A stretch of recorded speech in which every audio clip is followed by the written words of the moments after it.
menyesuaikan dengan kondisi dirinya masing-masing. Ada seorang profesional, dia sibuk bekerja, bisa hafal Quran. Ar-Rahman 'allamal Qur'an khalaqal insan 'allamahul bayan. Jangan lupa donasi untuk keberlangsungan FAT-TV ini. Insya Allah semua yang Anda donasikan Allah akan mengganti dengan lipat ganda, karena di sini Anda beramal jariah. Ayo bergabung dalam dakwah FAT-TV.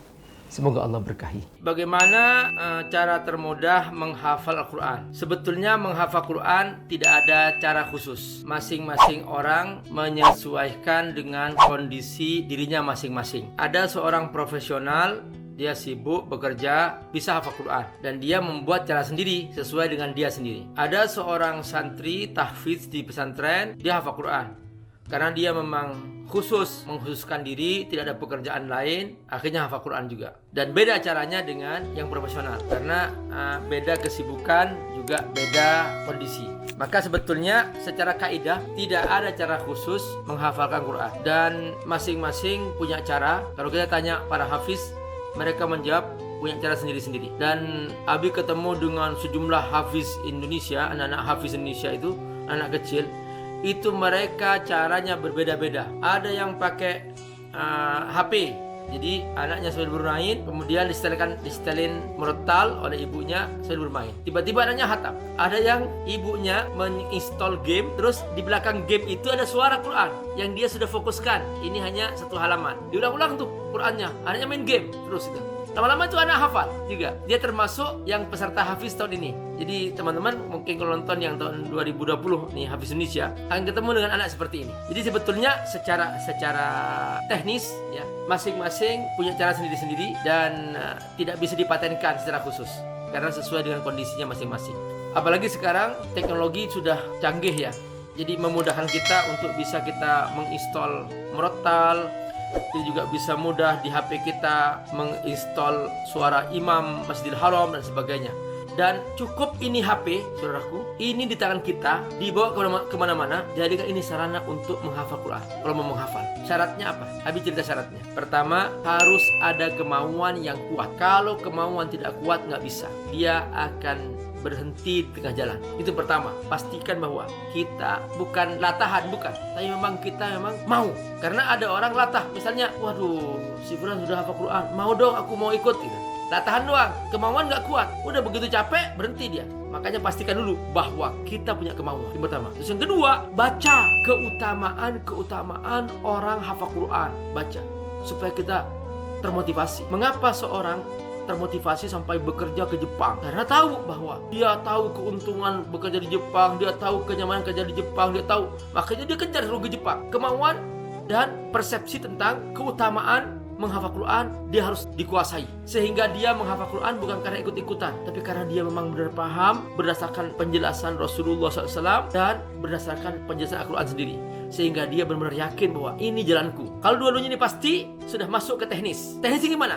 Ini yang ketiga nih, teknis. Tentukan target harian untuk menghafal. Target harian menghafal. Masing-masing punya kemampuan. Mungkin awal-awal 3 baris per hari. Diulang sampai 500 kali. Insya Allah nggak akan lupa lagi.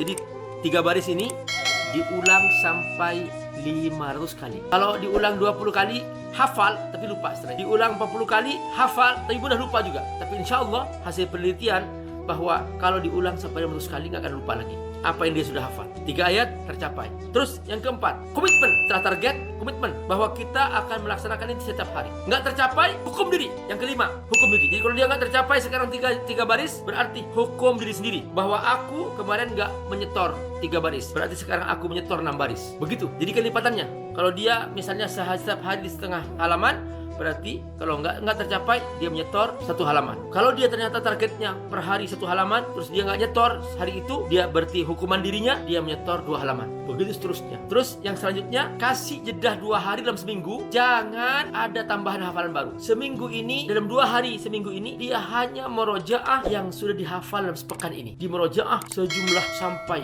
500 kali sehingga dia tidak akan lupa lagi. Terus begitu seterusnya. 5 hari, 2 hari merojaah. 5 hari, 2 hari merojaah. 5 hari hafalan baru, 2 hari merojaah. Begitu seterusnya sampai selesai 30 juz. Ketika selesai 30 juz, setiap hari merojaah minimal 5 juz. Kenapa? Karena orang yang melakukan merojaah 5 juz nggak akan lupa. Seperti itu kaedahnya dalam menghafal. Assalamualaikum warahmatullahi wabarakatuh.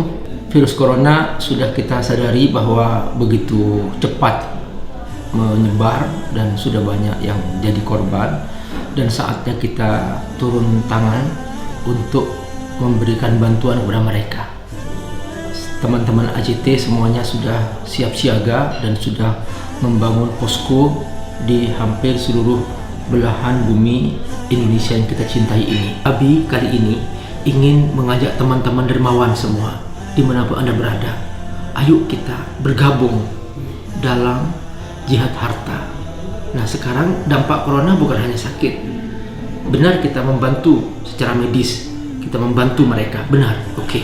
Tapi ternyata sudah mulai banyak nih sahabat-sahabat kita, saudara-saudara kita sebangsa setanah air yang mereka sudah kehilangan pekerjaan, banyak yang sudah kelaparan, banyak yang mereka sudah tidak mampu lagi untuk memberikan nafkah keluarganya. Berapapun harta kita, kalau kita infakkan dengan Allah, pasti Allah ganti. Dan Allah tidak pernah mengingkar janji. Kalau kamu berinfak, aku jamin, kata Allah, itu hutangku kepadamu.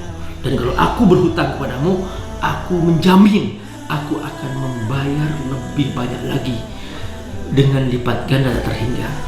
Membantu saudara-saudara kita yang terdampak corona karena mereka kehilangan pekerjaan, kehilangan nafkah.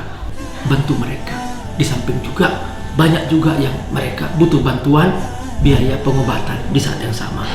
Nah, kita bergabung dengan indonesiadermawan.id dengan hashtag bersama lawan corona. Assalamualaikum warahmatullahi wabarakatuh.